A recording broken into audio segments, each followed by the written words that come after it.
এই দুনিয়াতে আল্লাহ তাআলা আমাদেরকে একটা লক্ষ্যে পাঠিয়েছেন। এই জন্য আল্লাহ তাআলা দরদ নিয়ে ইমানদারকে ডাক দিচ্ছেন। সূরাতুল হাসর থেকে আমি শেষ দিকের কয়েকটা আয়াতে কারীম আমি তেলাওয়াত করেছি। আল্লাহ রাব্বুল আলামিন এখানে ইমানদারকে ডাক দিয়ে চারটা কাজের কথা বলেছেন। কয়টা কাজ বলেন তো? এই চারটা কাজ আমরা আজকে শিখে যাব। জোরে বলি ইনশাআল্লাহ। ইমানদারকে ডাক দিচ্ছেন আল্লাহ রাব্বুল আলামিন বলেন, ইয়া আইয়ুহাল্লাযীনা আমানু তাকুল্লাহা ওয়াল তানজুর নাফসুম মা قدمت لغد واتقوا الله إن الله خبير بما تعملون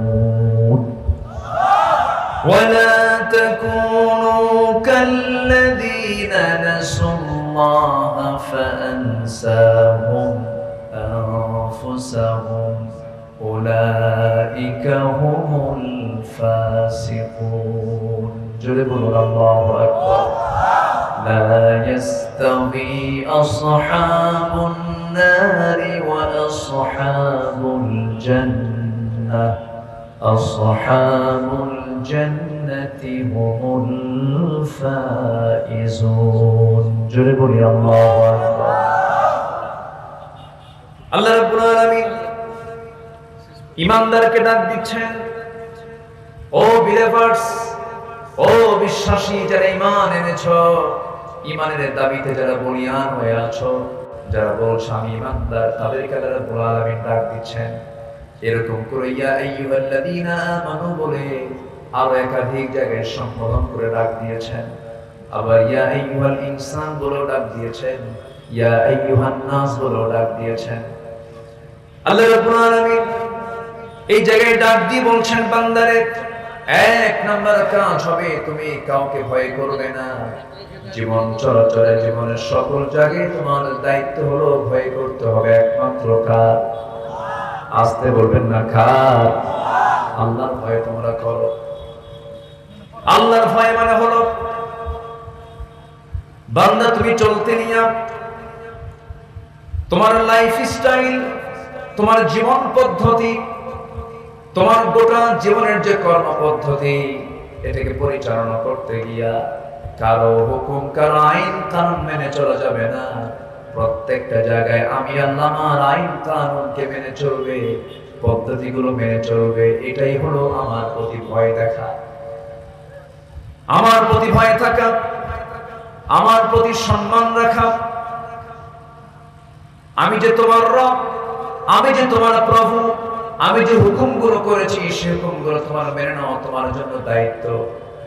আমাকে তুমি যদি ভয় করতে পারো, আল্লাহ রাব্বুল আলামিন এই তাকওয়ার ফলাফল বহু জায়গায় দিয়েছেন। এক জায়গায় সুন্দর করে বলছেন, ওয়া আম্মা মান খাফা মাকামা রাব্বিহি ওয়া নাহান নাফসা আনিল হাওয়া ফাইন্নাল জান্নাতা হিয়াল মাওয়া।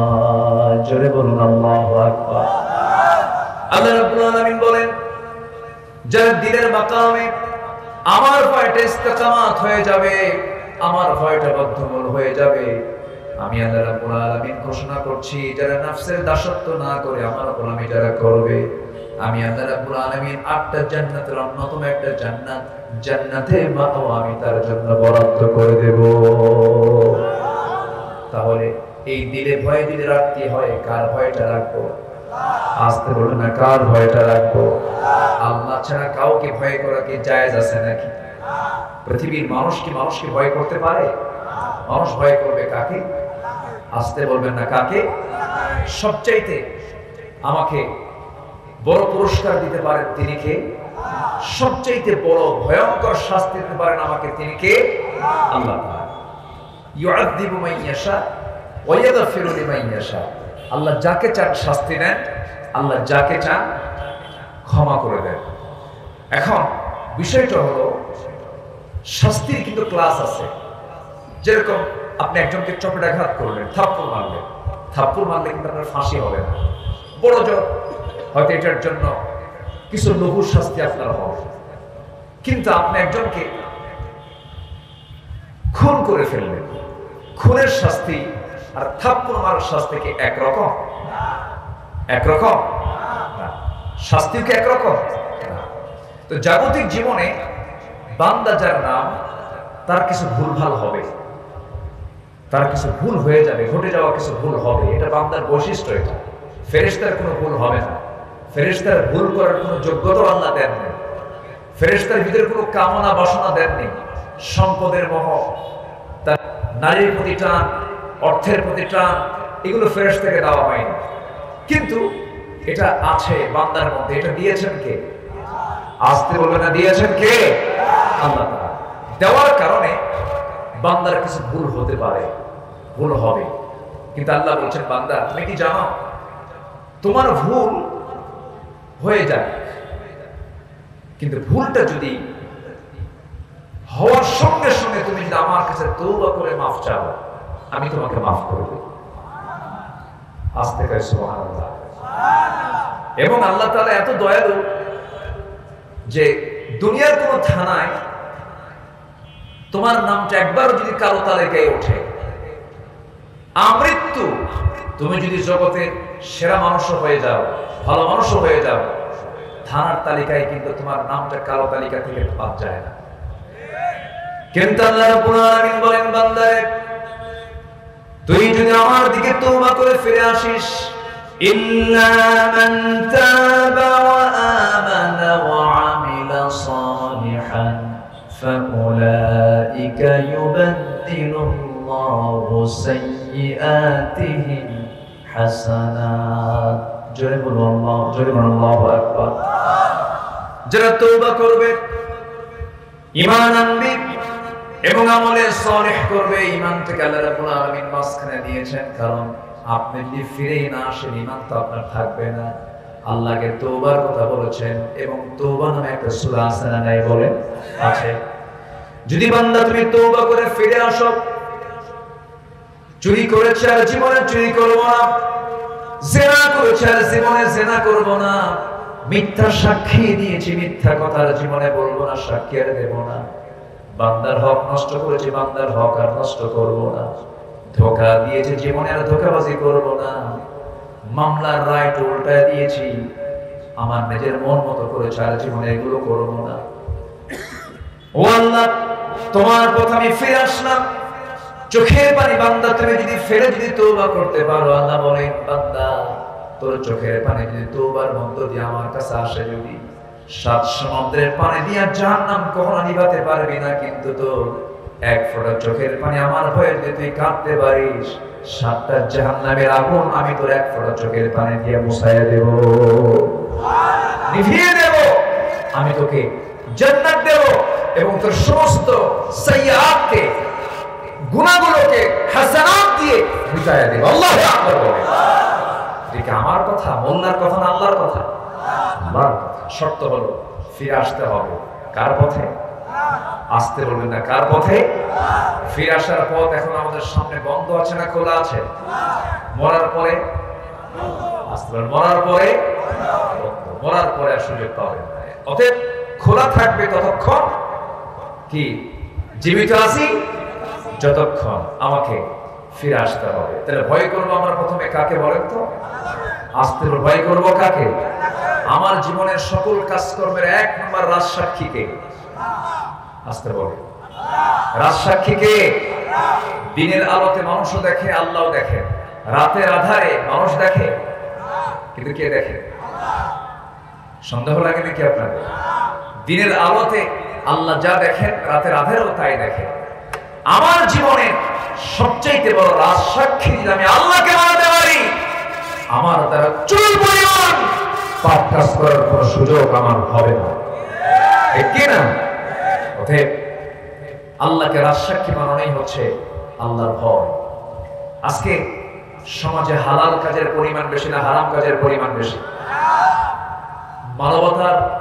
মানবতার পরিবেশ বেশি না হিংসার পরিবেশ বেশি? হিংসা। শিক্ষিত লোকের মাঝেও হিংসা, মূর্খের মাঝেও হিংসা। হিংসা ছাড়া আমার দেশে হিংসারই আবাদ হয়, মানবতার আবাদ নেই বললেই চলে। একজন ভালো চলে, আরেকজন দেখতে পারে না, জলে আছে না নাই? একজন উপরে উঠতে নিচ্ছে, তাকে কেমনে নিচে নামায় দেওয়া যায়, হাজারো চেষ্টা চালায়। হিংসার ফলাফল জান্নাত না জাহান্নাম? রাসূল বলেছেন এগুলো হলো আত্মার রোগ, নফসের রোগ আছে মেলাগুলো, এর মধ্যে অন্যতম রোগ হলো হিংসা। যে হিংসুক হয় সে নিজেও সুখী হয় না, সে আত্মতৃপ্তি নিয়ে চলতে পারে না। আর যে মানুষকে মাফ করে দেয় তার চাইতে সুখী মানুষ পৃথিবীতে আর খুঁজে পাওয়া যায় না। আমার নবীজি একদিন এক সাহাবীকে দেখে বললেন এই সাহাবীটা জান্নাতি। একদিন না, পরপর 3 দিন বললেন। কয়দিন বললেন? 3 দিন। সাহাবায়ে কেরামকে সাথে নিয়ে বললেন জানো এই সাহাবীটা জান্নাতি। দ্বিতীয় দিন আবার বললেন এই সাহাবীটা জান্নাতি। তৃতীয় দিন আবার বললেন এই সাহাবীটা জান্নাতি। আমার নবীজির এই কথা শুনে সাইয়েদনা ওমর ফারুক রাদিয়াল্লাহু তাআলা আনহু ভাবলেন, আরে রাসূল তো আমার শানে বলেন না, রাসূল তো অমুকের শানে বলেন না, আমার শানে না বলে এই সাহাবীর শানে পরপর 3 দিন বললেন, আমারটা কি? উনি কাঁদতে কাঁদতে চলে গেছেন তার বাড়িতে, গিয়ে বললেন ভাইরে নবী তোমার জান্নাতের সুসংবাদ এতগুলো সাহাবীর সামনে পরপর 3টা দিন বলে দিলেন, তুমি কি এমন আমল করো আমাকে শিখায় দাও। এবার তিনি বলছেন ভাই ওমর আপনার সঙ্গে কি আমার কোনোদিন তুলনা হয় নাকি? আপনি তো জান্নাতের আরেক সুসংবাদ প্রাপ্ত সাহাবী।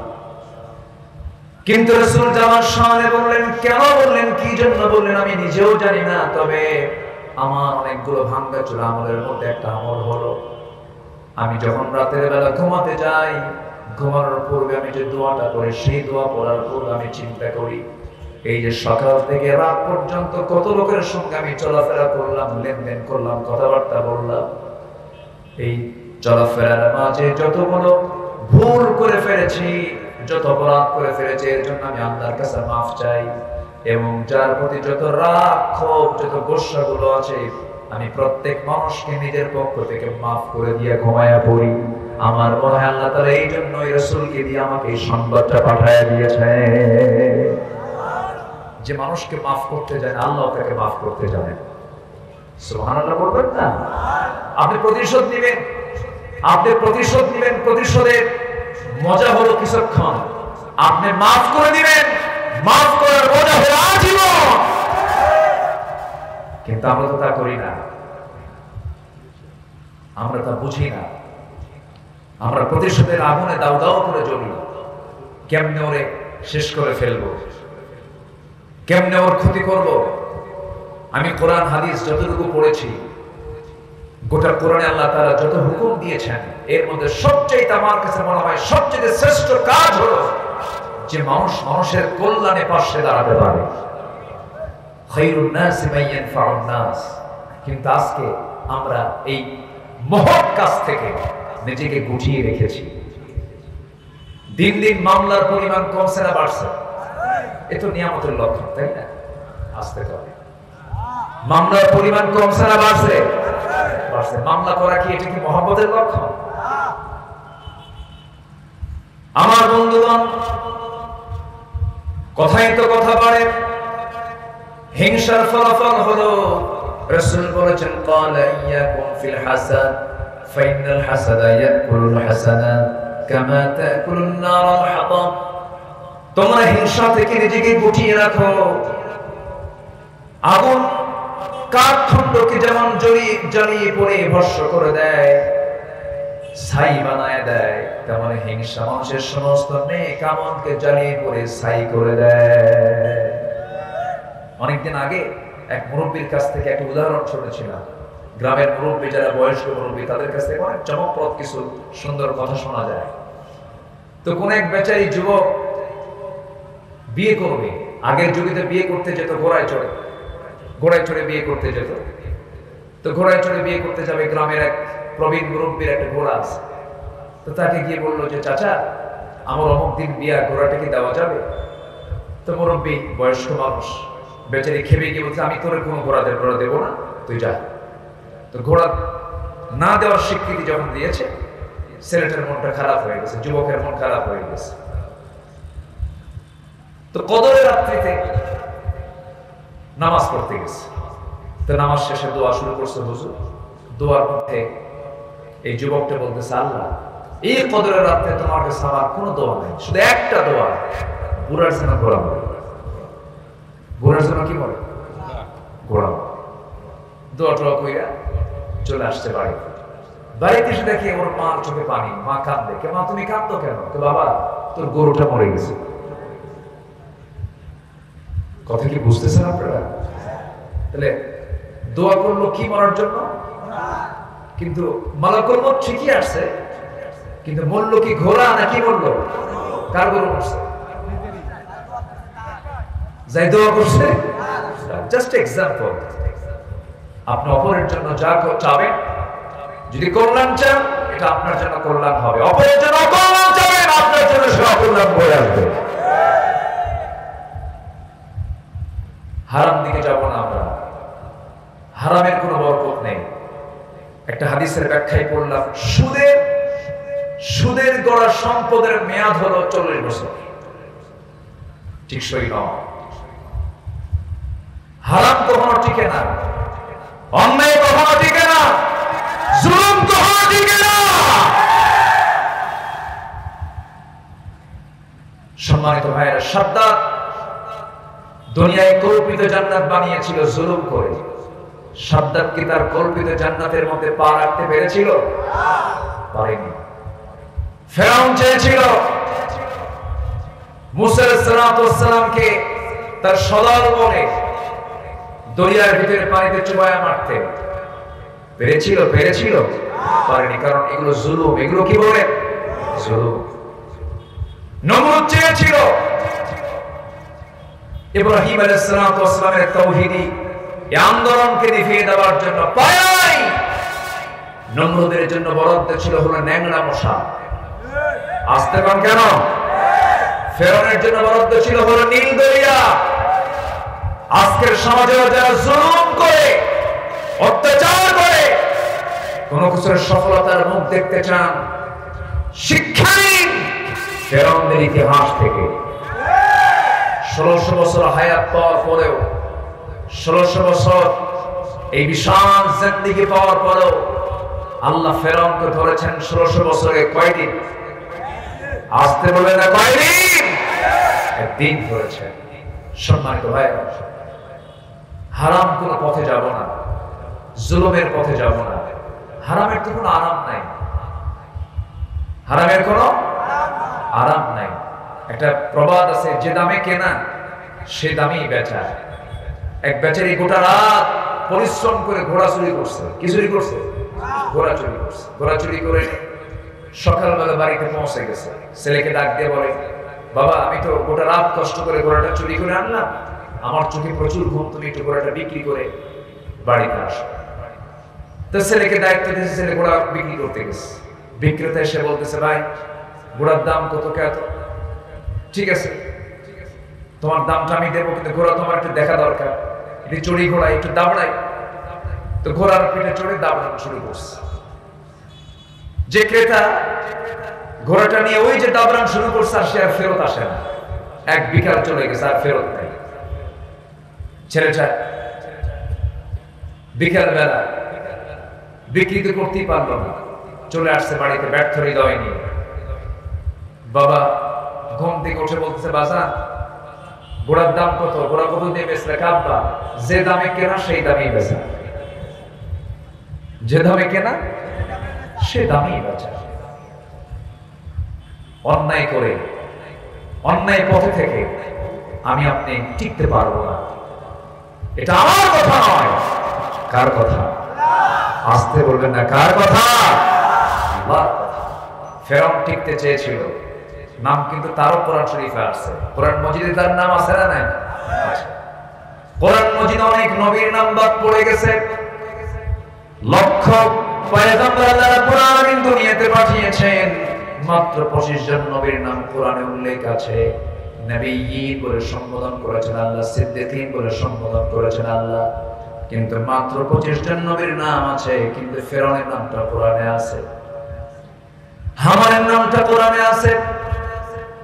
আমার বন্ধুগণ, কোরআনে কারীমের ভিতরে নমরুদের নাম, নমরুদের ইতিহাস, ফেরাউনদের নাম, ফেরাউনদের ইতিহাস আল্লাহ রাব্বুল আলামিন কোরআনে কারীমের মধ্যে উল্লেখ করেছেন। কিন্তু আপনি গোটা দুনিয়া জুড়ে দেখবেন প্রত্যেক পিতা তার সন্তানের নাম মুসা রাখে, কিন্তু ফেরাউন রাখে না। ঠিক কি না?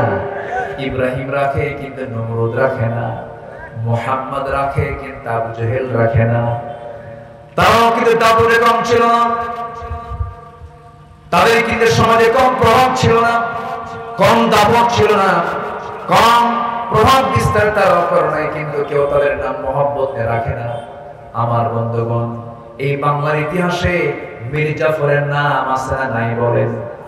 আপনি বাংলার ইতিহাস যখন পড়তে যাবেন মীর জাফরের নামটা পড়বেন, আপনি লিখবেন, আপনি আবার সিরাজউদ্দৌলার নামটা আপনি লিখবেন, কিন্তু মীর জাফরকে মানুষ মহব্বত করে না ঘৃণা করে? কি করে? কি করে? ঘৃণা করে। কেন? এর কারণটা কি? এর মূল কজটা কি? এর মূল কজ ছিল হলো মীর জাফর ছিল হলো একজন মুনাফিক চক্রের অন্যতম হোতা। সে ছিল স্বজাতি বিদ্বেষী একজন মানুষ, অর্থাৎ সে তার জাতকে, সে তার গোত্রকে, সে তার নিজের মানুষের সঙ্গে প্রতারণা করেছে, বিশ্বাসঘাতকতা করেছে। এই জন্য ইতিহাসে তার নামটা আছে সুনামে না কুনামে? সুনামে না কুনামে? ভাইরে, দুনিয়ার জনপ্রিয়তা দিয়ে কি করবেন? দুনিয়ার কিছু সুখ শান্তি আর জনপ্রিয়তা তো ক্ষণিকের। আমরা দুনিয়ার মানুষের কাছে জনপ্রিয় না হয়ে আসমানের বাসিন্দাদের কাছে আমরা জনপ্রিয় হব। জোরে বলি ইনশাআল্লাহ। আসমানের বাসিন্দা কারা বলেন? আল্লাহ তো আছেন। বলেন কারা? বলেন ফেরেশতা। আল্লাহু আকবার। আমি কেন বললাম জানেন? আসমানের বাসিন্দাদের কাছে কেন জনপ্রিয় হব আমরা জানেন? কেমনে জনপ্রিয়তা অর্জন করব আমরা আসমানে? যখন কোন বান্দা কোন নেক আমল করে, এই নেক আমলের সংবাদ একজন ফেরেশতা আকাশে প্রচার করতে থাকে, সেই প্রচারের সমস্ত ফেরেশতাদের কানে এই প্রচারটা হয়ে যায়। সমস্ত ফেরেশতাকুল এই প্রচারগুলো শুনে আল্লাহর কাছে বলে, আল্লাহ, অমুক বান্দা তোমার প্রশংসা করেছে, তোমার হুকুম আদায় করেছে, তোমার হুকুমটাকে ফলো করেছে, আমরা সবাই তার জন্য দোয়া করি, আল্লাহ তুমি তাকে তোমার পছন্দের বান্দা বানায়া নাও। তাহলে আমাদের জন্য আকাশের ফেরেশতাদের ভিতরে কথা হয় কি হয় না? দোয়া হয় কি হয় না? আবার দোয়া যদি হয়, বদদোয়া হয় কি হয় না? তাহলে আমরা জনপ্রিয় হতে চাই দুনিয়াতে না আসমানে? কার কাছে, কোথায় কোথায় জনপ্রিয় হতে চাই? এই জন্য ভয় করতে হবে কাকে বলেন তো? এক নাম্বার আসতে বলে না, কাকে ভয় করতে হবে? আল্লাহকে ভয় করতে হবে। এটা এক নাম্বার কাজ। উল্লিখিত আয়াতের ভিতরে আমি চারটা বিষয় উল্লেখ করেছি, চারটা হুকুম আল্লাহ রাব্বুল আলামিন বলেছেন। এর মধ্যে এক নাম্বার হলো তোমরা তাকওয়া অবলম্বন করো, আল্লাহকে তোমরা ভয় করো। আল্লাহ রাব্বুল আলামিন একই কথা এই জায়গায় সুন্দর করে বলছেন, ইয়া আইয়ুহাল্লাযীনা আমানুত্তাকুল্লাহা হাক্কা তুকাতিহি ওয়া লা তামুতুন্না ইল্লা ওয়া আনতুম মুসলিমুন। হে ইমানদারেরা, তোমরা আল্লাহকে ভয় করার মতো যেমন করে ভয় করা উচিত তেমন করে তোমরা ভয় করো। ওয়া লা তামুতুন্না, তোমরা কখনো মৃত্যুবরণ করো না, ইল্লা ওয়া আনতুম মুসলিমুন, মুসলমান না হওয়া পর্যন্ত। এই আয়াতটা যখন নাযিল হলো, সাহাবায়ে কেরামদের মধ্যে চরম কান্না শুরু হয়ে গেছে। আহারে, আল্লাহ বুঝে আমাদের ভয়টাকে কবুল করেন না, এইজন্য তুকাতিহি বলেছেন। এরপর আরেকটা আয়াত নাযিল হলো, হাক্কা ইয়া আইয়ুহাল্লাযীনা আমানুত্তাকুল্লাহা মাসতাতা'তুম, তোমাদের সামর্থ্য অনুযায়ী তোমরা আল্লাহকে ভয় করো। জোরে করে আল্লাহু আকবার। ওমরের মতো মানুষ পৃথিবীতে আর দ্বিতীয়টা আসবে না। জীবনের ব্যাপারে রাসূল নিজে বলেছেন, ওমর ফিল জান্নাহ, ওমর জান্নাতের বাসিন্দা। ওমর ফারুকের মতো দামি মানুষ পৃথিবীতে আর দ্বিতীয়টা আসবে না। সেই ওমর ফারুকের মতো মানুষ ঈদের দিন আনন্দ না করে গোটা মাস রমজানের রোজা রেখে ঈদের দিন ঈদুল ফিতরের মাঠে না গিয়ে তিনি বাড়িতে হাওয়া হাওয়া করে কাঁদতেছেন। অর্ধ দুনিয়ার শাসনকর্তা তাকওয়া কাকে বলে দেখেন? চোখের পানি ফেলে ফেলে কাঁদেন। সমস্ত মুসল্লিরা ঈদগাহে সমবেত হয়ে গেছে, ওমর ফারুকের আনাগোনা নাই। কয়েকজন মুসলমান গিয়ে কয়েকজন সাহাবী গিয়ে তার বাড়িতে নক করছেন, ভাই ওমরে ফারুক আপনি কোথায়? দরজা খোলা মাত্রই দেখা গেল ওমরে ফারুক সিজদায় পড়ে পড়ে ডুকরে ডুকরে বাচ্চাদের মতো কাঁদতেছে, ছোট্ট ছোট্ট বাচ্চার মতো হাওয়া করে সিজদায় পড়ে পড়ে কাঁদতেছেন। সালাম যখন তিনি ফিরলেন, প্রশ্ন করা হলো, আমিরুল মুমিনিন, হাজার হাজার মুসল্লি জানা, হাজার হাজার মুসল্লি তারা ঈদগাহের মাঠে প্রস্তুতি নিয়েছে নামাজ পড়ার জন্য আপনার পেছনে, আপনি ইমাম, আপনি নাই, নামাজ বন্ধ হয়ে আছে, ঈদের নামাজ বন্ধ হয়ে আছে, আপনি কখন যাবেন? ওমরে ফারুক বলছেন, তোমরা আনন্দ করছো ভালো কথা, ঈদের দিনটা তোমরা পেয়েছো, আনন্দ করছো, হয়তো তোমরা সিগন্যাল পেয়েছো রমজানের মাধ্যমে আল্লাহ তাআলা তোমাদেরকে মাফ করে দিয়েছেন, কিন্তু এখন পর্যন্ত আমি আল্লাহর কাছ থেকে কোনো সিগন্যাল পাই নাই আল্লাহ আমাদের রমজানের মধ্য দিয়ে আমার গুনাহগুলো মাফ করেছেন কিনা। এটার নাম তাকওয়া। এটার নাম কি? তাকওয়া। আল্লাহকে সবচেয়ে কাছে টানতে হবে। ভাইরে, এই যে আমরা বসে আছি, আজকে দুপুরবেলা আমার খুব কাছের মানুষ, পাবনা ইসলামী আলিম মাদ্রাসার একজন প্রভাষক, বড় আলেম, দিন তিনি ছিলেন, মরহুম হয়ে গেছেন, এখন মাতবুর হয়ে গেছেন। দুপুরবেলা আমার আব্দুল শাকুর ভাই, আজকে তার সন্ধ্যায় তার জানাজা হয়েছে। বড় আলেম ছিলেন, লক্ষাধিক মানুষের জানাজার ঢল নেমেছে তার জানাজায়। আব্দুল শাকুর ভাই দুপুরবেলা দুনিয়া থেকে বিদায় নিয়েছেন, মাত্র 35 থেকে 47 বছর বয়স, একজন বড় শিক্ষাবিদ মানুষ। এই যে আমরা বসে আছি, আমার আবুল কালাম আজাদ ভাই, আমার সাইদুর রহমান ভাই এমপি মহোদয়, প্রিন্সিপাল মহোদয়, এই যে আমরা বসে আছি, এখান থেকে আমরা সুস্থ অবস্থায় মাহফিল শেষ করে উঠতে পারবো এমন গ্যারান্টি কি আমরা কেউ দিতে পারবো নাকি? কেউ দিতে পারবো না। মৃত্যুটা এত নিকটে, এত নিকটে, চোখ থেকে কপাল দূরে হতে পারে, কিন্তু মৃত্যু আমার থেকে আরো নিকটে। মৃত্যুটা এত কাছে, হাসতে হাসতে দুনিয়া থেকে বিদায় নেয়, খেলতে খেলতে দুনিয়া থেকে বিদায় নেয়, বক্তৃতা দিতে দিতে দুনিয়া থেকে বিদায় নেয়। এই পার্শ্ববর্তী জেলা নাটোরের সিদ্দিকুর রহমান নাটোরি ভাই ছিলেন, দুনিয়া থেকে বিদায় নিয়েছেন। রেজাউল করিম কাউসারি সিরাজ নগরের একজন বক্তা ছিলেন, তিনি খুতবা দিচ্ছেন, তিনি আলোচনা করছিলেন, মাহফিলে কথা বলতে বলতে মাহফিলে লাশ হয়ে দুনিয়া থেকে বিদায় নিলেন।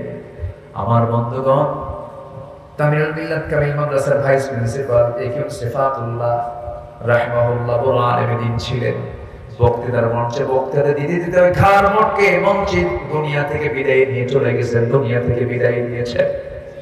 এখনই মরে যাব আমি, মরে যাওয়ার সঙ্গে সঙ্গে আমার দুনিয়ার জিন্দেগিতে যারা যত আপন ছিল তারা তত পর হয়ে যাবে।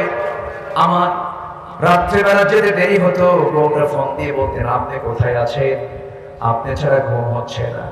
সন্তানগুলো বলবে, আব্বা কত রাত হবে, তুমি কখন আসবে? সন্তানগুলো বারবার অস্থির হয়ে যেত, কিন্তু আমি এখন এই লাশ হয়ে দুনিয়া থেকে বিদায় নিয়ে নেব। যে শখের বাড়ি ছিল আমার, যে শীতাতপ নিয়ন্ত্রিত ঘরটা ছিল আমার, মারা যাওয়ার সঙ্গে সঙ্গে ওই ঘরে ঢোকার মতো ক্ষমতা আমার আর থাকবে না। ওই ঘরের বাসিন্দা আমাকে ঘরে তুলবে না, বারান্দায় জায়গা হবে না, ঘরের একটা কোনায়, বাড়ির একটা কোনায় চাদর একটা সুন্দর করে পর্দা দিয়া, চকিতে সময় দিয়া গোসল করায় দেবে।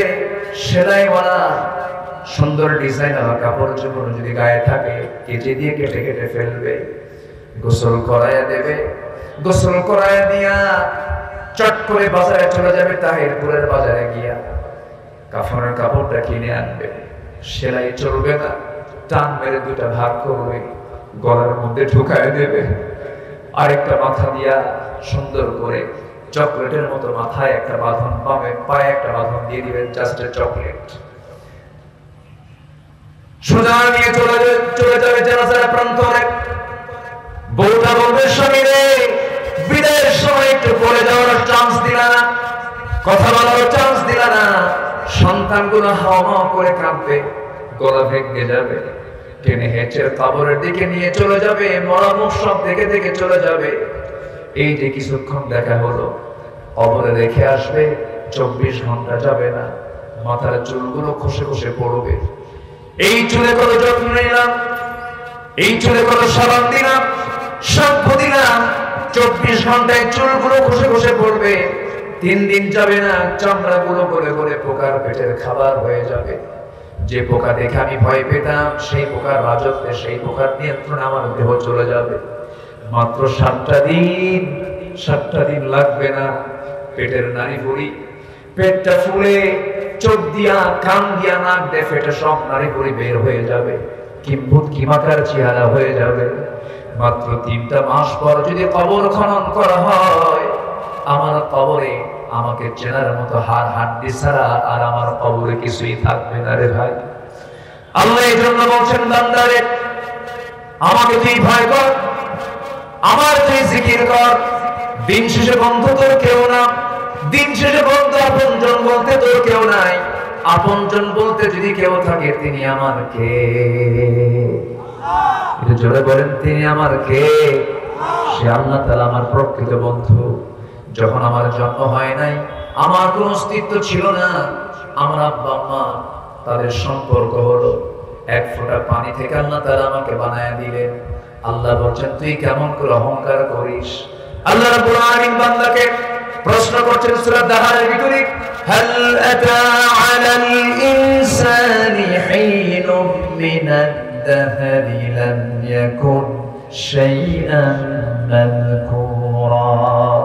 ও বান্দা, তোমার জীবনে কি এমন একটা সময় আসে না যে সময় তোমার কোনো অস্তিত্ব ছিল না, তোমার কোনো পরিচয় ছিল না? আমি তোমাকে পরিচয় দিয়েছি।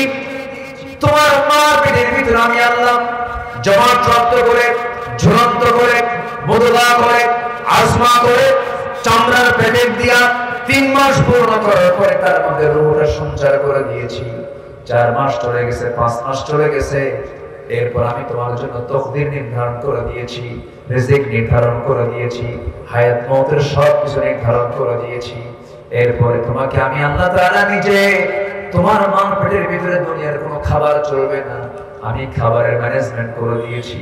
দুনিয়ার কোনো খাবার খেতে গেলে অসম্ভব ব্যাপার, তুমি মরে যেতে। মার তারের সাথে তোমার তারের সংযোগ ঘটায় দিয়েছি, মার নারীর সঙ্গে তোমার নারীর সংযোগ ঘটায় দিয়ে মানসিক অসুখ বন্ধ করে দিয়া আমি তোমাকে স্থায়ী খাবারের বন্দোবস্ত করে দিয়েছি। আবার যখন তুমি দুনিয়াতে আসবে, তুমি আসার 6 মাস আগে তোমার মার পেটের মধ্যে নয়, তুমি দুনিয়াতে আসবে তোমার মার আউটসাইডে স্তনে 2 স্তন আমি আল্লাহ রাব্বুল আলামিন দুধ রিজার্ভ করে রেখে দিয়েছি। জোরে কান সুবহানাল্লাহ। সব ম্যানেজমেন্ট কার? আসতে বলবেন না কার? এজন্য আল্লাহ রাব্বুল আলামিন আরেক জায়গায় প্রশ্ন করছেন, কাইফা তাকফুরুনা বিল্লাহি ওয়া কুনতুম আমওয়াতান ফাআহয়াকুম সুম্মা ইউমীতুকুম সুম্মা ইউহয়ীকুম সুম্মা ইলাইহি তুরজাউন। বান্দা, তুমি আমাকে কেমন করে অস্বীকার করো? তুমি তো মৃত্যু ছিলে, আমি তোমাকে জিন্দা করেছি, আবার তোমাকে মৃত্যু দেব, আবার তোমাকে জিন্দা করব। আমার বন্ধুগণ, আমাকে আপনাকে আবার ফিরে যেতে হবে কার সামনে? আসতে হবে না কার সামনে? আমরা আল্লাহর সামনে হাজির হতে চাই বেইজ্জত নিয়া না ইজ্জত নিয়া। বলেন, বেইজ্জত নিয়া না ইজ্জত নিয়া। বাম হাতে আমলনামা নিয়ে না ডান হাতে আমলনামা নিয়া, ডান হাতে আমলনামা নিয়া। আমার বন্ধুগণ, ডান হাতের আমলনামা কিন্তু গাঁজা খাওয়া নয়, ডান হাতের আমলনামা কিন্তু নেশা করা নয়, ডান হাতের আমলনামা কিন্তু বনের সম্পত্তি মেরে খাওয়া নয়, ডান হাতের আমলনামা কিন্তু মানুষের হক নষ্ট করা নয়, ডান হাতের আমলনামা কিন্তু মানুষকে ঠকানো নয়, ডান হাতের আমলনামা কিন্তু সুদের কারবার নয়। ডান হাতের আমলনামা হলো 1 নাম্বার হলো 5 ওয়াক্ত নামাজ পড়া, কার হক আদায় করা। আসতে বলবেন না, কার হক আদায় করা। আল্লাহ রাব্বুল আলামিন রাষ্ট্রীয় ক্ষমতা যারা পাবে, যাদের কন্ট্রোল আইন পাস হবে, আল্লাহ রাব্বুল আলামিন তাদের জন্য স্পেশাল আয়াত একটা দিয়েছেন।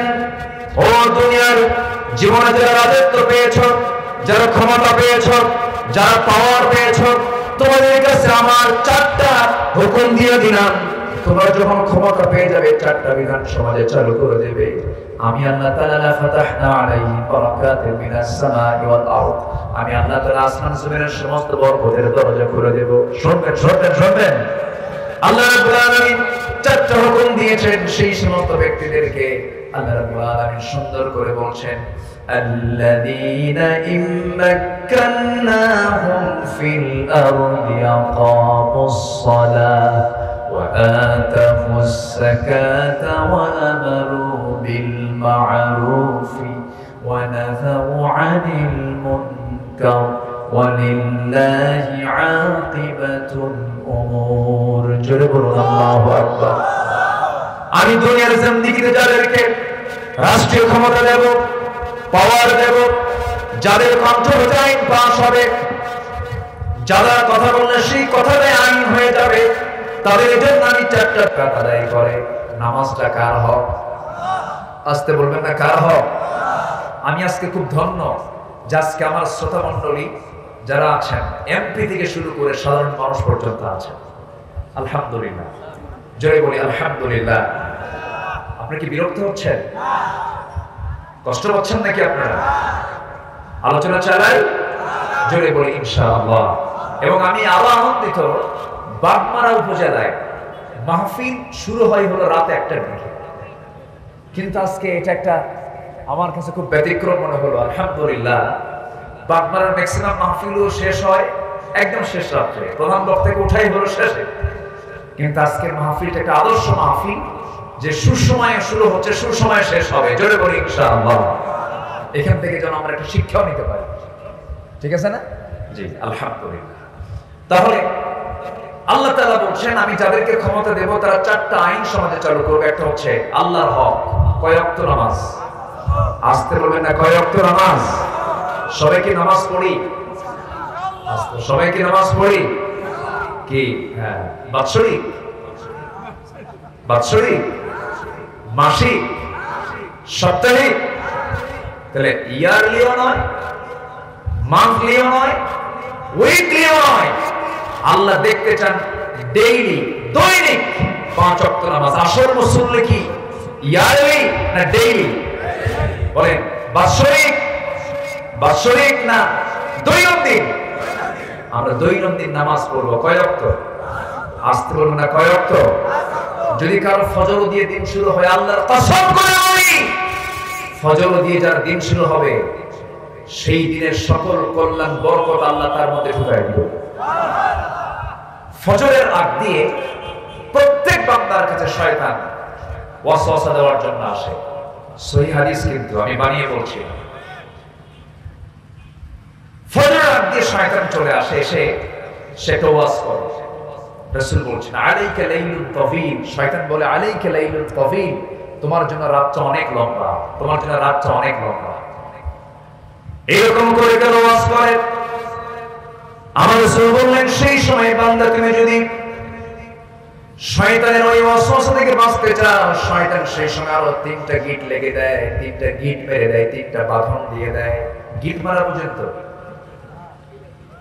এলাকে কি বলে এটা গিরা মারা হ্যাঁ গিরা মারা অর্থাৎ গিট মারা আপনাদের রাজশাহী জেলার কিন্তু সব থানার ভাষা কিন্তু একরকম লালপুরের ওইদিকে যে চারঘাট আর কি আছে যেন ওইদিকে বাঘা চারঘাট ওই দিকের মানুষ কিন্তু এক ভাষায় কথা বলে বাগমারা আরেক ভাষায় কথা বলে পুঠিয়া একটু আলাদা ভাষায় কথা বলে রাজশাহী কোথায় যাচ্ছ গো একটা আলাদা টান মারে আবার ওইদিকে আপনি চাপায়ের দিকে যাবেন ওইদিকে তো আবার তালিবুর সময় ওরা সালাম দিতে নিয়ে উল্টা পাল্টা আসসালামু আলাইকুম আগে সালামের পরে দুলাবে তাই না হ্যাঁ হ্যাঁ চাপাই না আচ্ছা আচ্ছা একটু টান কম বেশি হয়ে যায় মানে চাপাই আপনি তালিবুর স পাবেন না রংপুরের র পাবেন না বাড়ি কোথায় অংপুর সিরাজগঞ্জে দুন্ত স পাবেন না বাড়ি কোথায় হিরাজগঞ্জ দুন্ত স আবার ওইদিকে নোয়াখালীতে যাবেন প পাবেন না প শব্দই না প শব্দ আউট পানিকে ওরা হানি বলে আল্লাহ পাক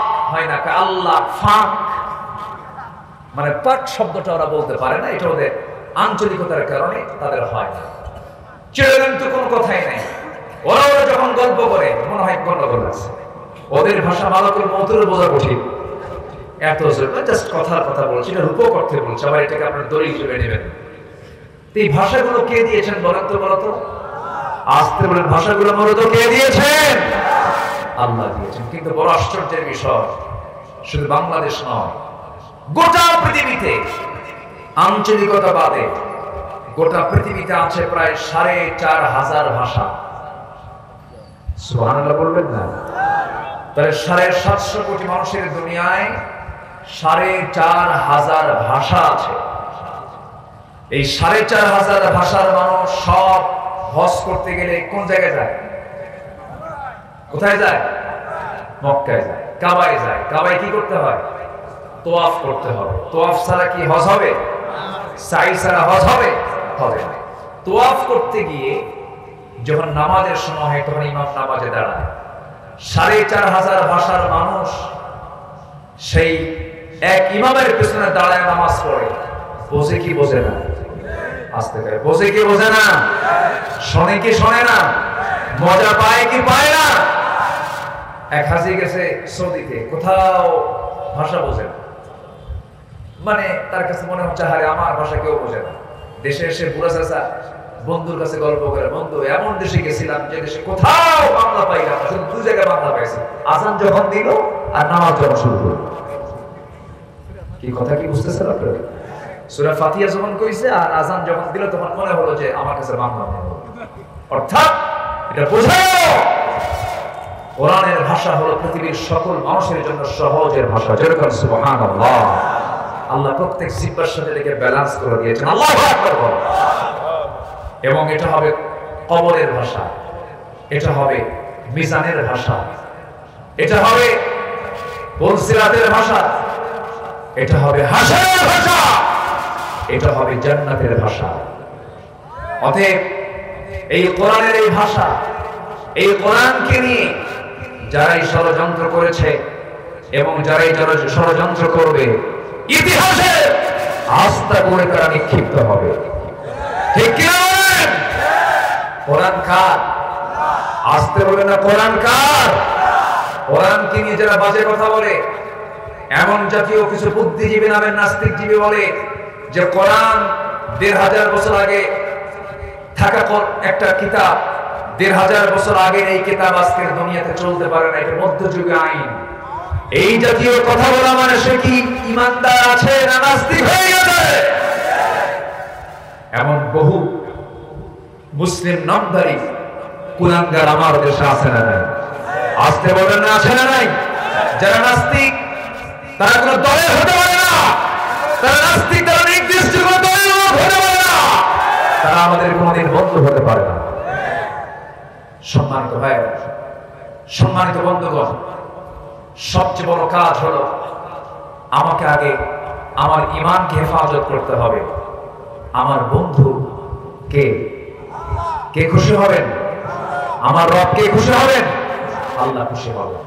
সম্মানিত ভাইরা, সম্মানিত বন্ধুগণ, 4টা হুকুমের কথা আল্লাহ তাআলা এই কয়েকটা আয়াতের মধ্যে দিয়েছেন। এর মধ্যে 1 নাম্বার যে হুকুমটা আল্লাহ তাআলা বলছেন, তোমরা আমাকে ভয় করো। কাকে ভয় করো? আল্লাহকে ভয় করো।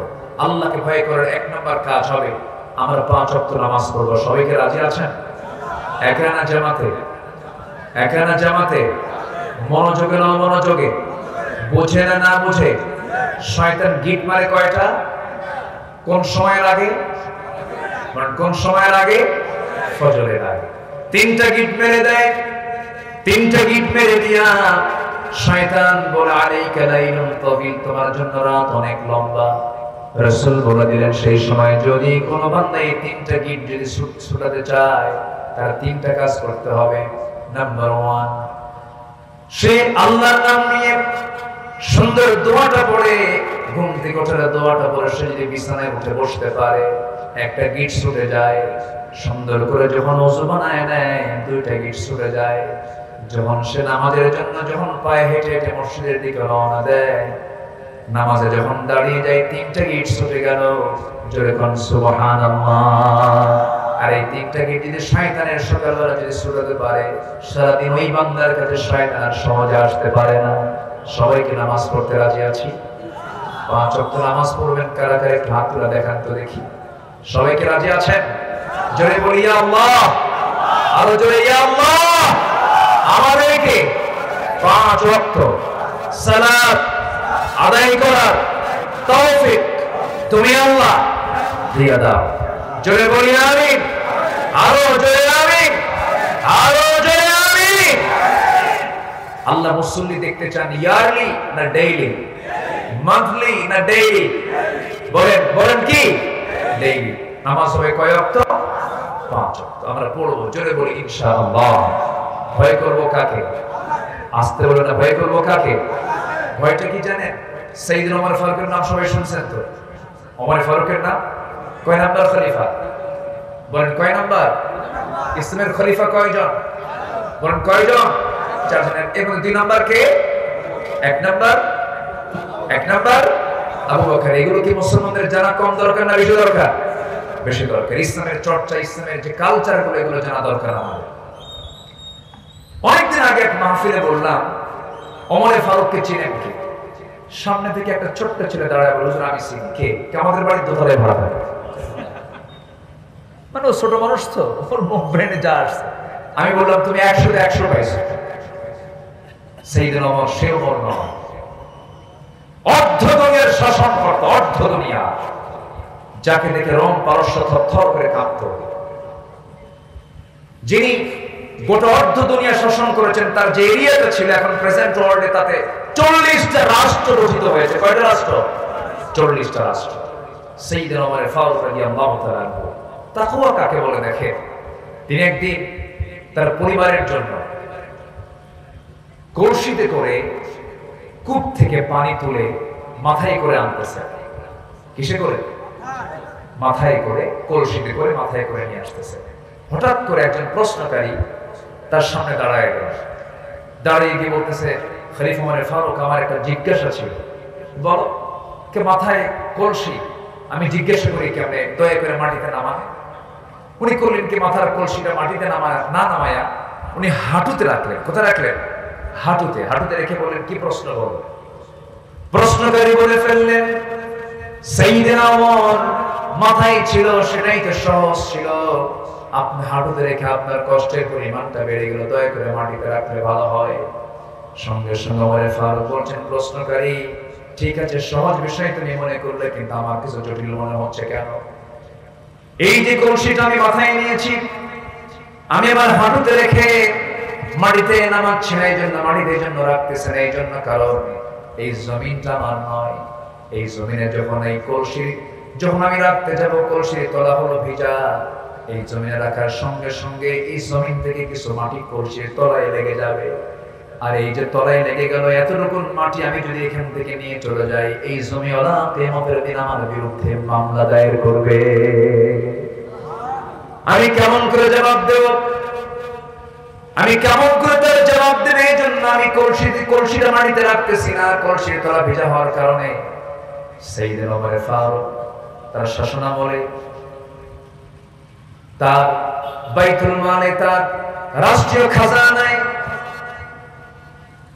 গোদামের ভিতরে কিছু খাদ্য চলে আসছে, কিছু খেজুর চলে আসছে, কিছু আপেল চলে আসছে।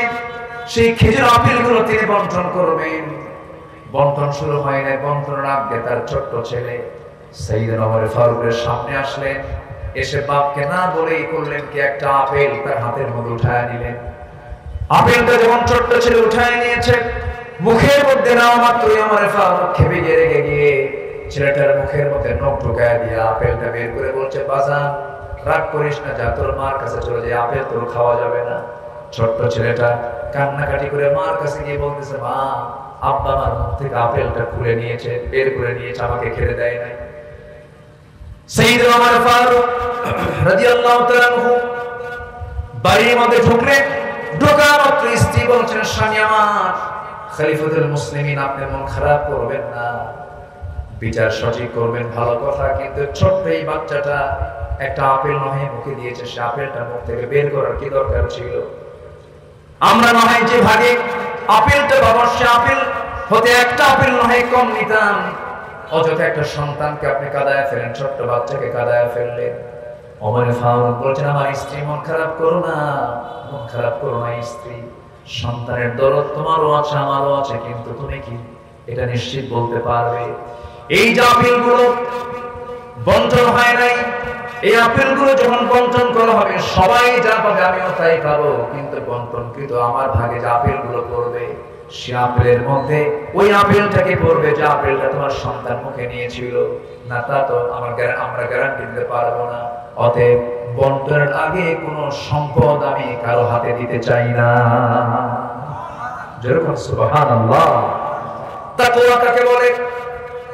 সাইয়্যিদুনা ওমর ফারুক রাদিয়াল্লাহু তাআলা আনহু রাষ্ট্রের কিছু মধু পেয়েছেন, এক বোতল মধু নিয়ে তিনি বাড়িতে আসলেন। আসার পরে বউকে বলছেন, বউ আমার শোনো, এই যে মধুটা দিলাম তোমার হাতে, আমার প্রতিবেশী মোট 5 জন আছে, 5 জন প্রতিবেশী সহ আমি সহ 6 জন। এই 6টা ভাগ তোমাকে সুন্দর করে করতে হবে। প্রথমে প্রতিবেশীর হাতে আতিফ মধু দিয়ে আমার হাতে আমাদের অংশটুকু তুমি নিয়ে নিবা। এই মধুর বোতল হস্তান্তর করার সঙ্গে সঙ্গে ওমর ফারুক বলছেন, স্ত্রী কিন্তু সম্পদ বেশি কাদের? শহরের মানুষের সম্পদের পরিমাণটা বেশি, তারা কোটি কোটি টাকার মালিক, কিন্তু ভাত খেতে পারে না, খাওয়ার রুচি নাই। ডাক্তার লিমিটেশন করে দিয়েছে, হ্যাঁ খাওয়া। এই তো ফাইন একটা কথা বলেছে। আল্লাহ কয় তুই অভাব টাকার মালিক হ, কিন্তু তোকে আমি মেপে মেপে খাওয়াবো। 1 গ্রাম, 1.5 গ্রাম, 2 গ্রাম। কথা বোঝেন নাকি? খেতে বসে 1000 কোটি টাকার মালিক সামনে 1 কেজি আঙ্গুর নিয়ে বসে, 2 কেজি আপেল নিয়ে বসে, 1 কেজি মিষ্টির প্যাকেট নিয়ে বসে। যখন খাইতে বসে তখন পিএস সাহেব এসে বলে, স্যার আপনি তো বসছেন এতগুলো আঙ্গুর নিয়ে, আঙ্গুর খেতে পাবেন মোটে একটা। মোটে কয়টা? একটা আঙ্গুর আপনি খেতে পারবেন। একটা আঙ্গুর খায় আর ইতিমের মতো আঙ্গুরগুলো দিয়ে চায় থাকে, আরে কপাল করে খেতে পারলাম না। কি কথা কি বুঝতেছেন আপনি? কিন্তু শহরের মানুষ যখন এরকম করে খায়, গ্রামের মানুষ এরকম করে খায়? গ্রামের মানুষ খায় হিসাব কইরা না লুঙ্গির গিটা খুইলা, লুঙ্গির গিটা খুলে খায়। সারাঙ্গুল কপাল বাদে সব পেট। ফজর নামাজ পড়ে বের হইছে আঙ্গুর নিয়া, 9টা পর্যন্ত কাজ করে বাড়িতে এসে বউকে বলে, গিন্নি তাড়াতাড়ি গামলা নিয়ে আয়, ডিশ নিয়ে আয়। ঠিক আছে না? এলাকে কি কয়? গামলা নিয়ে আয়, গামলা নিয়ে আয়। সামনে 1 ডিশ, 1 গামলা। পান্তা নিয়ে বসলো, 2-3টা পেঁয়াজ নিল আর শুকনা মরিচ নিল। শুকনা মরিচ আর কাঁচা মরিচ 1টা কামড়, আর কাঁচা পেঁয়াজ 1 কামড়। এতগুলো 1 পোয়া খারে কুকের মধ্যে দিল ভাত তুলে। 4 মিনিটে গোগ্রাসে গাবলা শেষ। যখন বলা হয় আর কি লাগবে, আরেক গাবলা বলে ভালো হবে। আলহামদুলিল্লাহ বলবেন না? যেরকম আলহামদুলিল্লাহ। শান্তি দেওয়ার মালিককে, রিজিক দেওয়ার মালিককে। টাকা থাকলে কি শান্তি আসে? পয়সা থাকলে শান্তি আসে? আল্লাহ বলেন, তুই আমার জিকির করবি, দুনিয়ার জীবন আমি তোকে প্রশান্তি দেব। তুই আমার জিকির করবি না, আমার কোরআন থেকে তুই দূরে থাকবি, আমার আইন কানুন থেকে দূরে থাকবি, ফাইন্না লাহু মাঈশাতান দাক্কা, তোর সন্তান করে থাপড়াবে। ঠিক কি না? তোর সন্তান ইয়াবা খাবে, তোমার মেয়ে চরিত্রহীন হবে, তোমার বউ তোমার শান্তির কারণ হয়ে দাঁড়াবে। তোমার বউকে পর্দার মধ্যে রাখো, তোমার সন্তানকে দিন শিখাও, তোমার মেয়েকে পর্দা শিখাও, তোমার ছোট্ট পরিবারটা হয়ে যাবে জান্নাতের টুকরা। জিকির মানে হলো কার হুকুম মেনে নেওয়া। আসতে বলবে না, কার হুকুম মেনে নেওয়া? আল্লাহর হুকুম মেনে নেওয়া। আল্লাহ কবুল করুন, জোরে বলি আমিন। আরো জোরে আল্লাহ আমিন। কষ্ট দিচ্ছি আপনাদেরকে, কষ্ট পাচ্ছেন না তো? ফ্যানটা একটু ঘুরে দেন, আমি ঘেমে যাচ্ছি, সমস্যা নেই, ফ্যানটা একটু ঘুরে দেন। ফ্যানের বাতাসে মুখে বাতাস ঢুকে গলাটা ভেঙে যায়, কষ্ট হয়। হ্যাঁ, মানে আমার মহব্বতে ফ্যানটা ঘুরাই দিয়েছে, কিন্তু আমার তো মহব্বত হবে, আমার বিপদ হবে। একটু ঘুরাই দিলাম। এমপি সাহেব, আপনার কষ্ট হচ্ছে না তো? জি আলহামদুলিল্লাহ। সম্মানিত ভাইরা, তাহলে 1 নাম্বার হলো আমরা ভয় করব কাকে? আর চিন্তা হবে দুনিয়ার না আখিরাতে। আচ্ছা, চিন্তা করবো আমরা স্থায়ী চিন্তা না অস্থায়ী চিন্তা? দুনিয়াটা অস্থায়ী না স্থায়ী? তাহলে আমাদের চিন্তা করা দরকার স্থায়ী জীবনের না অস্থায়ী জীবনের। প্যাসেঞ্জার জীবনের কোনো টেনশন আছে নাকি? আমাদের টেনশন করতে হবে পার্মানেন্ট লাইফ। জান্নাতকে আমাকে ভাবতে হবে। আল্লাহ কবুল করুন, জোরে বলি আমিন। এই পরামর্শ কে দিচ্ছেন? আল্লাহ দিচ্ছেন। আমার বন্ধুগণ, আল্লাহ রাব্বুল আলামিন বলেন, যারা আমাকে ভুলে যাবে আমি তাদেরকে ভুলে যাব এবং আখিরাতের জিন্দেগি তারা ক্ষতিগ্রস্ত হয়ে যাবে এবং তাদেরকে আমি আখিরাতে হাশরের ময়দানে আমি তাদেরকে, আজকে যে সূরা থেকে কথা বলছে সেই সূরার নামটাও সূরাতুল হাশর। আল্লাহ তাআলা বলছেন, আমার জিকির থেকে যারা নিজেকে গুটিয়ে রাখবে আমি তাদেরকে দুনিয়ার জীবনকে সংকীর্ণ করে দেব। নাম্বার 2 হলো ওয়ানাহশুরুহু ইয়াওমাল কিয়ামাতি আ'মা, আমি তাদেরকে কিয়ামতের দিন তাকে আমি অন্ধ করে তুলব। কি করে তুলব? অন্ধ করে তুলব, কানা হয়ে উঠবে সে। সেদিন আল্লাহকে প্রশ্ন করবে, ক্বাল রাব্বি লিমা হাশারতানি আ'মা ওয়া ক্বাদ কুনতু বাসীরা, ও আল্লাহ তুমি আজকে আমাকে অন্ধ করে কেন তুলেছো? আমি তো চক্ষুওয়ালা ছিলাম।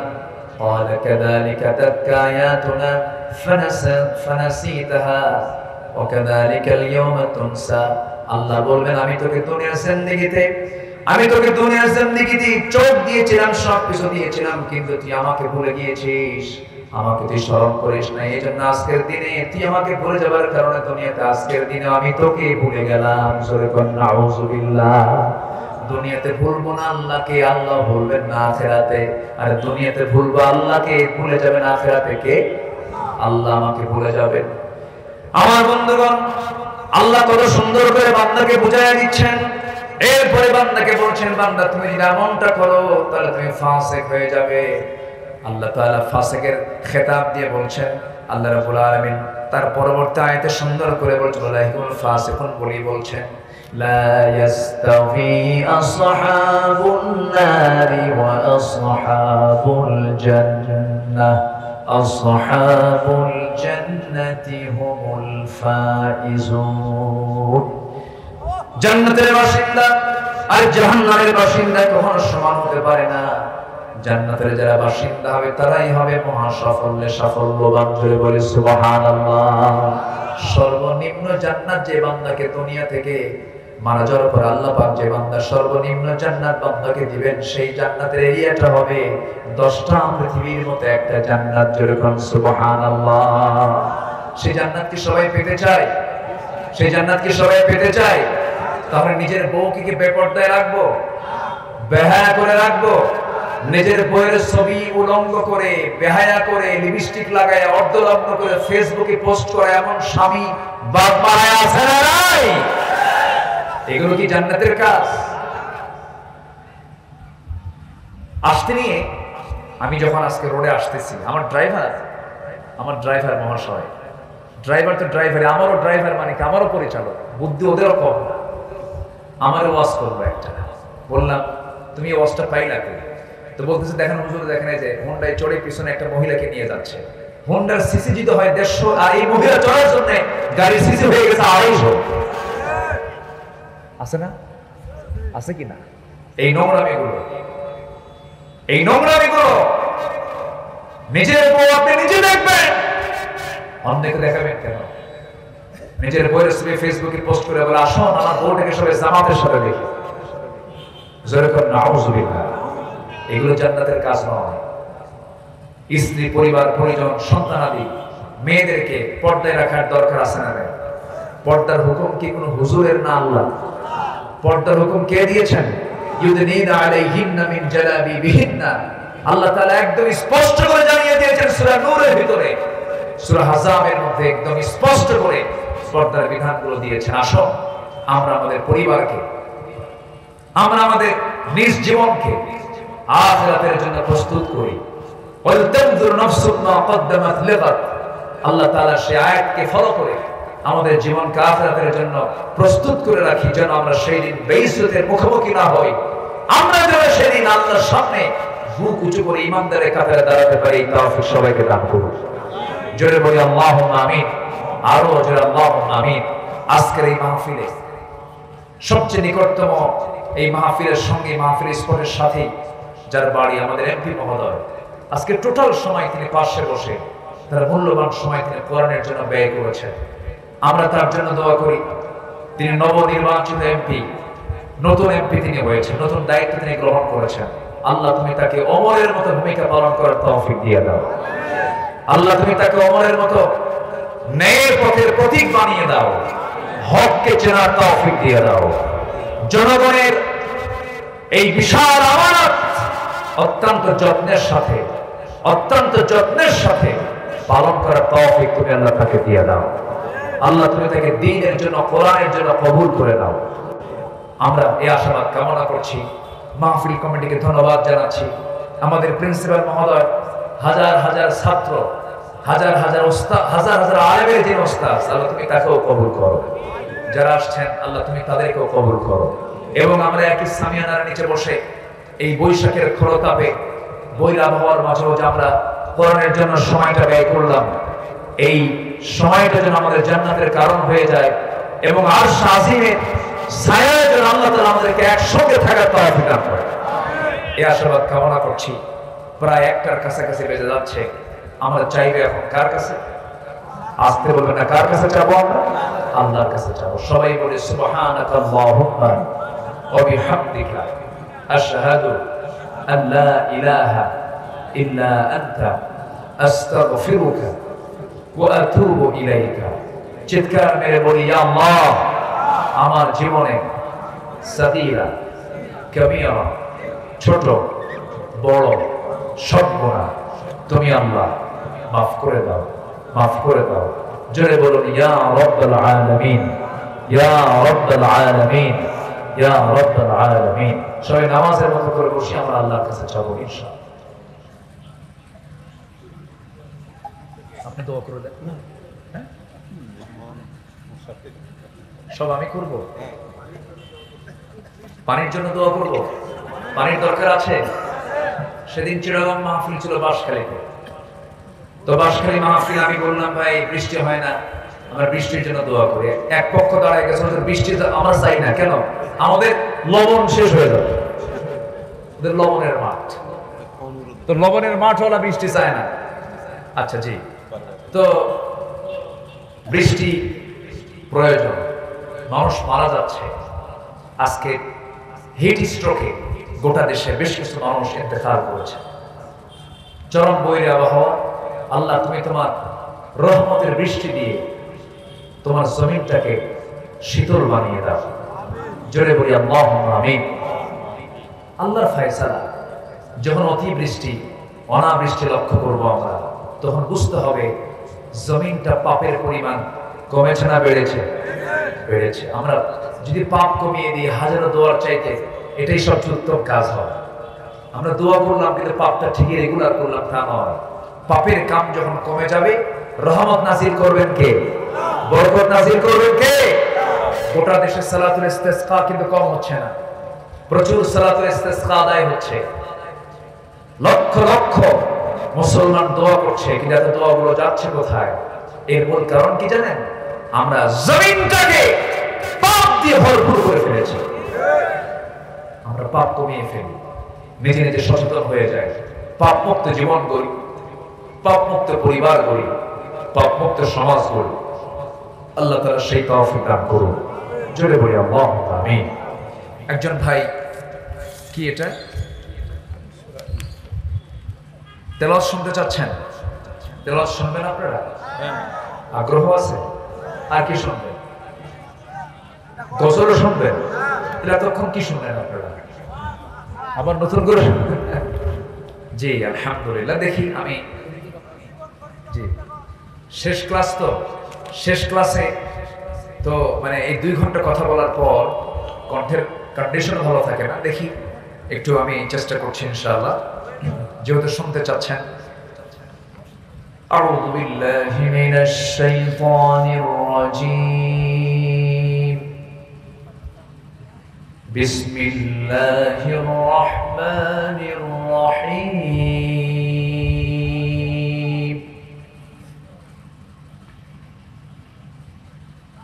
ইয়া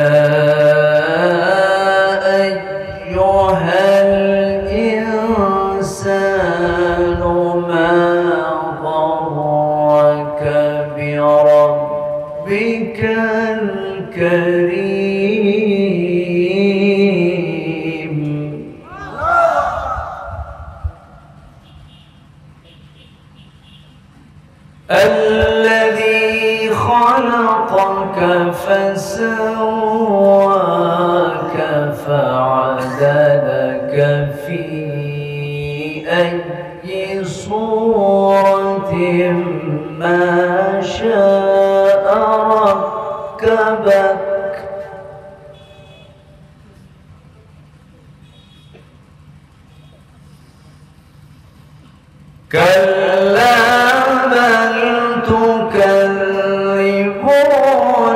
بالدين وإن عليكم لحافظين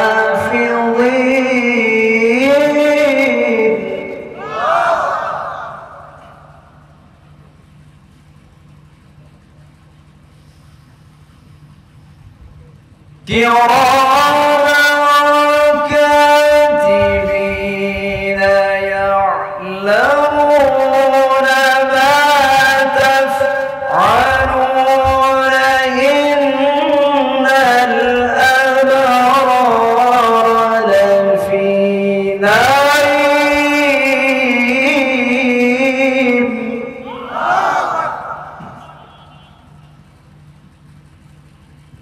وإن الفجار لفي جحيم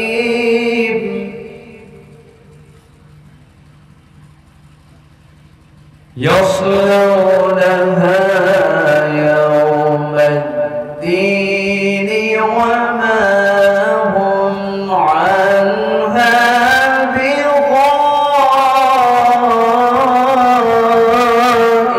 بغائبين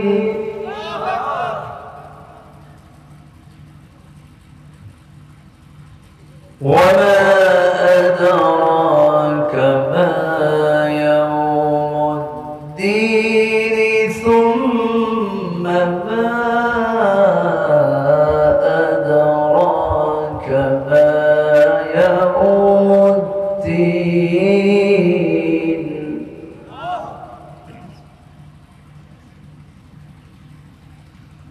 يوم لا تملك نفس لنفس شيئا والأمر يومئذ لله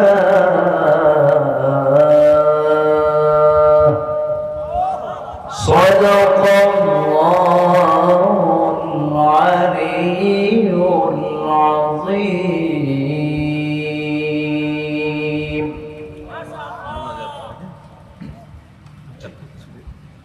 একটু কথা বল না না না না একটু কথা বল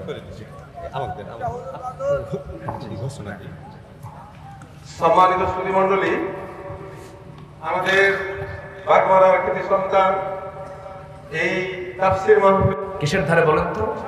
কাবার ধারে। তো তার জন্ম নিয়ে তার চারিত্রিক অবস্থা কেমন ছিল, তিনি কোন চরিত্রের মানুষ ছিলেন, জাস্ট এটা একটা চিত্র আমি চিত্রায়িত করার চেষ্টা করছি।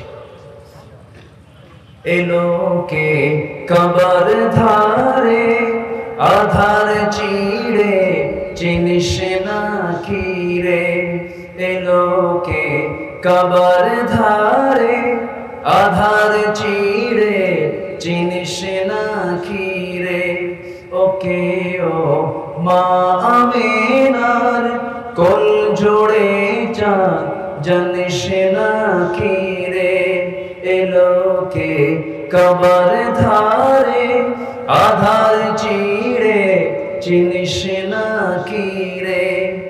মুতালিব আজকে কেন বেহুশ হেন, বকে খুশির বাম বেদনার সুপ্ত ক্ষতে হাত বোলাতে কারে আগমন সাহারার হৃদয় ভরা ঝরনা ধারা বইল না কি রে, এলোকে কাবার ধারে আধার চিড়ে চিনিস না কি রে। বাগিচায় ছন্দ বিলায় বুলবুলি হয়, আজ সে দিওয়ানা চুমু খায় প্রেমের ভাষায় গভীর নেশায়, পরওয়ানা গোলাপের অধর ভরে খুশবু না বাকি রে এলোকে কবার ধারে আধারে চিড়ে চিনিস না কি রে ওকে ও মা আমেনার কোল জোড়ে চাঁদ জানিস না কি রে জানিস জানিস না কি রে জানিস না কি রে